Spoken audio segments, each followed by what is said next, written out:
এটা হচ্ছে আমাদের ফুলশ্রী বাজারের আনিস ভাইয়ের দোকান। এখানে বিভিন্ন ধরনের সব আইটেম আছে, আপনারা দেখতে পারেন।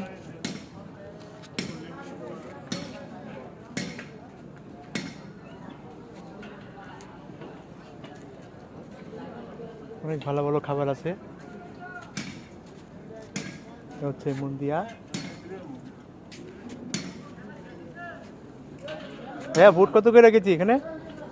বুট 100 টাকা কেজি। কেজি। আচ্ছা, পেঁয়াজ? পেঁয়াজ 200 টাকা কেজি। আচ্ছা,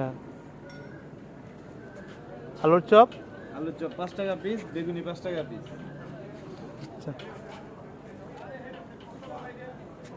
দেখেন এখানে কি সুন্দর বানানো হয়েছে। তো এখানে আপনারা আসবেন। আর উনিও আবার মাঝে মাঝে সমোসাও বানায়, আমি খাই, খুব মজাই লাগে, আমার কাছে খুব ভালোই লাগে। তো আশা করি সবাই ভালো থাকবেন। আসসালামু আলাইকুম।